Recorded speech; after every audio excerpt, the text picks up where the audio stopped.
Welcome to 108 news Telugu బులెటిన్ల ముందుగా headlines. తృణధాన్యాలతోనే ఆహార భద్రత సాకారం, వ్యవసాయ సదస్సులో ప్రధాని మోదీ వెల్లడి. ఏపీలో రేషన్ కార్డుదారులకు గుడ్ న్యూస్, బియ్యంతో పాటు నిత్యావసర వస్తువుల పంపిణీ. చాగలమర్రి ఘటనపై స్పందించిన చంద్రబాబు, కుటుంబాన్ని కోల్పోయిన బాలికకు 10 లక్షల సాయం. అందరికీ ఉపాధి కల్పనే ప్రభుత్వ ధ్యేయం, చేనేత జౌళి శాఖ మంత్రి ఎస్ సవిత. కౌలు రైతులకు బ్యాంకు రుణాలు, మంత్రి అచ్చెన్నాయుడు ప్రకటన. తక్కువ జలాలతో అధిక ఫలసాయం అందించే సాగు పద్ధతులే ప్రపంచానికి ఆహార భద్రతను సమకూర్చగలవని ప్రధాని మోదీ అన్నారు. దీనికోసం బ్లాక్ రైస్, తృణధాన్యాల సాగుపై దృష్టి సారించాల్సి ఉంటుందని ఆయన తెలిపారు. వ్యవసాయ ఆర్థికవేత్తల 32వ అంతర్జాతీయ సదస్సును శనివారం ఢిల్లీలో ఆయన ప్రారంభించారు. ఈ సందర్భంగా మోడీ మాట్లాడుతూ వాతావరణ పరిస్థితులు, నీటి లభ్యతతో పాటు పోషక విలువలు కలిగిన పంటలను పండించడం ప్రపంచానికి పెద్ద సవాల్గా మారిందని అన్నారు. ఆహార భద్రత సమస్యకు పరిష్కారం చూపేలా భారత్ అడుగులు వేస్తుందన్నారు. जैसे एक उदाहरण के लिए सस्टेनेबल फार्मिंग का भारत में हम बड़े पैमाने पर केमिकल फ्री नेचुरल फार्मिंग को प्रमोट कर रहे हैं. इसके काफी अच्छे रिजल्ट देखने को मिले हैं. इस साल के बजट में भी बहुत बड़ा फोकस सस्टेनेबल फार्मिंग और क्लाइमेट रेजिलिएंट फार्मिंग पर है.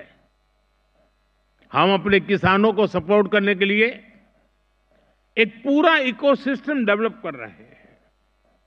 भारत का बहुत जोर क्लाइमेट रेजिलिएंट क्रॉप से जुड़ी रिसर्च एंड डेवलपमेंट पर है.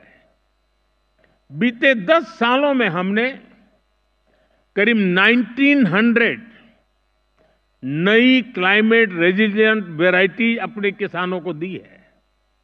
इसका लाभ भारत के किसानों को भी मिल रहा है. हमारे यहां राइस की कुछ वैरायटीज ऐसी भी है जिनको ट्रेडिशनल वैरायटीज के मुकाबले 25% कम पानी चाहिए. हाल के वर्षों में हमारे यहां ब्लैक राइस सुपर फूड के रूप में उभरा है. हमारे यहां मणिपुर, असम और मेघालय की ब्लैक राइस को इसकी मेडिसिनल वैल्यू के कारण पसंद किया जा रहा है. भारत से जुड़े अनुभव विश्व समुदाय के साथ शेयर करने के लिए उतना ही उत्सुक है. फ्रेंड्स, आज के समय में पानी की कमी और क्लाइमेट चेंज के साथ ही न्यूट्रिशन भी एक बड़ा चैलेंज है. इसका सॉल्यूशन भी भारत के पास है. भारत मिलेट्स का दुनिया का सबसे बड़ा प्रोड्यूसर है, जिन्हें दुनिया सुपर फूड कहती है, और उसे हमने श्री अन्न की पहचान दी है. ये मिनिमम वाटर मैक्सिमम प्रोडक्शन के सिद्धांत पर चलते हैं. भारत के अलग अलग super foods global nutrition problem को एड्रेस करने में बड़ी भूमिका निभा सकते हैं. भारत अपने सुपर फूड की इस बास्केट को दुनिया के साथ साझा करना चाहता है. साथ ही भारत की पहल पर पिछले साल पूरे विश्व ने इंटरनेशनल मिलेट ईयर मनाया है. फ्रेंड्स, बीते एक दशक में हमने फार्मिंग को आधुनिक टेक्नोलॉजी से जोड़ने के लिए अनेक प्रयास किए हैं. आज एक किसान सॉइल हेल्थ कार्ड्स की मदद से ये जान सकता है कि उसे क्या उगाना है. वो सोलर पावर की मदद से पंप चलाता है और वेस्टलैंड में सोलर फार्मिंग से भी कमाता है. वो ई-नैम यानी भारत के डिजिटल एग्रीकल्चर मार्केट के द्वारा अपनी पैदावार को बेच सकता है. वो किसान क्रेडिट कार्ड का उपयोग करता है, वो प्रधानमंत्री फसल बीमा योजना के माध्यम से अपनी फसलों की सुरक्षा सुनिश्चित करता है। किसानों से लेकर एग्री टेक स्टार्टअप्स तक, नेचुरल फार्मिंग से लेकर के फार्म स्टे और फार्म टू टेबल की व्यवस्था तक भारत में कृषि और उससे जुड़े सेक्टर्स लगातार फॉर्मलाइज हो रहे हैं।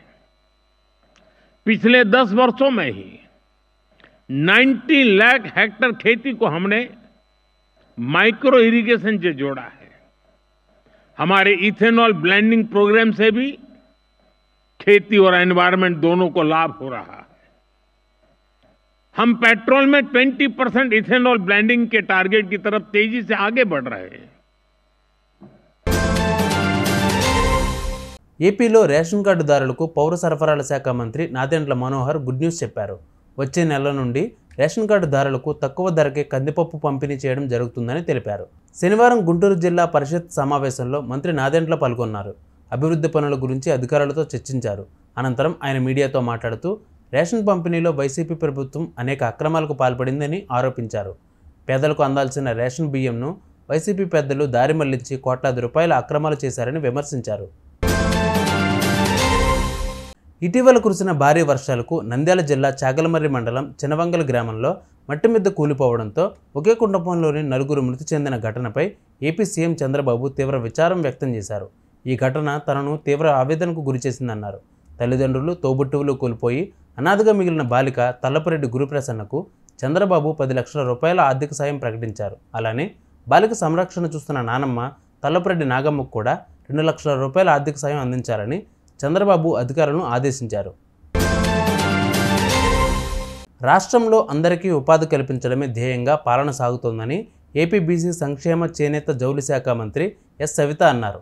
శనివారం మంగళగిరిలో AP khadi village industries board కార్యాలయాన్ని మంత్రి తనిఖీ చేశారు. ఈ సందర్భంగా ఆమె కార్యాలయ ఆవరణలో మీడియాతో మాట్లాడుతూ గాంధీ మహాత్ముని ఆశయ సాధనలో భాగంగా AP khadi village industries board ఆధ్వర్యంలో నిరుద్యోగులకు ఉపాధికి అవకాశాలు కల్పిస్తున్నామన్నారు. ఇందుకోసం ప్రతి జిల్లాలోనూ ట్రైనింగ్ సెంటర్లు ఏర్పాటు చేస్తున్నట్లు మంత్రి వెల్లడించారు. మహాత్మా గాంధీ గారు ఏదైతే కలలుగన్నారో ఆయన స్ఫూర్తితోనే ఖాదీ అండ్ విలేజ్ ఇండస్ట్రీస్ సంస్థ నడుస్తూ ఉంది. గాంధీ గారి సిద్ధాంతాలతోనే మన చంద్రబాబు నాయుడు గారు గాంధీ గారి బాటలోనే వెళ్ళాలనే ఆలోచనతోనే చంద్రబాబు నాయుడు గారి ఆలోచన అంతా గత 45 రోజులుగా మేము పరిపాలనలోకి వచ్చాం. పరిపాలన వచ్చిన రోజు నుంచి కూడా చంద్రబాబు నాయుడు గారు ఒకటే చెప్తున్నారు, అభివృద్ధి ధ్యేయంగా పనిచేయండి, కక్ష సాధింపు చర్యలకు వెళ్ళొద్దండి. మనకు ప్రజలు సంపూర్ణమైన మెజార్టీ ఇచ్చారు.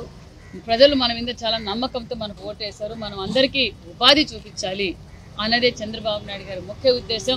ముఖ్యంగా యువతకు, ఎందుకంటే 5 సంవత్సరాలుగా యువతకు ఉద్యోగ అవకాశాలు లేక వాళ్ళకు ఉపాధి చూపించలేక అనేక విధాలుగా వాళ్ళు అన్ని విధాలుగా చెడిపోయారు. ఒక పక్క గంజాయి కావచ్చు, ఒక పక్క లిక్కర్ కావచ్చు, పిల్లలంతా ఉద్యోగ అవకాశాలు లేక పని లేక వాళ్ళు అన్ని విధాలుగా చెడిపోయారు అన్న విషయం సమాజానికి అందరికీ తెలుసు. ఈరోజు మేము ఇక్కడ కూడా అఫీషియల్స్ అందరితో చర్చించింది ఒకటే, ముఖ్యంగా గ్రామీణ స్థాయిలో ఉపాధి చూపించాలి యువకులకు అనే ఉద్దేశంతోనే మేము ఈరోజు ఈ మీటింగ్ కూడా పెట్టాం.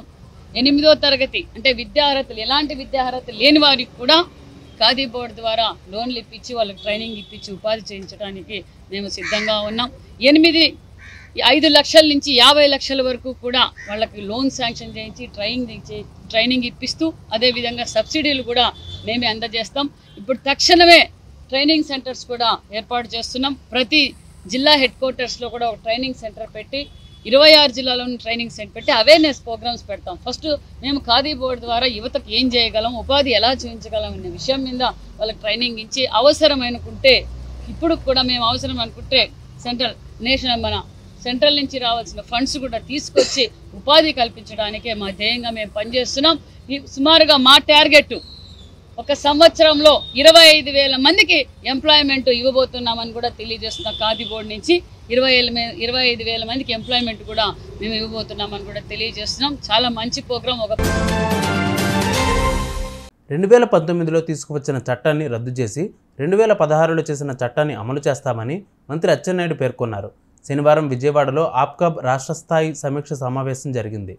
ఈ సమావేశానికి ముఖ్య అతిథిగా హాజరైన మంత్రి అచ్చెన్నాయుడు మాట్లాడుతూ భూ యజమాని అంగీకారం ఉంటేనే కార్డు ఇవ్వాలని మెలికిపెట్టడంతో గతంలో వచ్చిన ప్రయోజనాలు కూడా అందక రైతులు అన్యాయం జరుగుతుందన్నారు. ప్రతి కౌలు రైతుకు బ్యాంకు రుణాలు, ప్రభుత్వ పరిహారం అందేలా చర్యలు తీసుకుంటామని స్పష్టం చేశారు. చూసారుగా, ఇవి వాళ్ళ బులెటిన్ అప్డేట్స్. మరిన్ని అప్డేట్స్తో మళ్ళీ మీ ముందుకు వస్తాను. అంతవరకు కీప్ వాచింగ్ 108 న్యూస్ తెలుగు.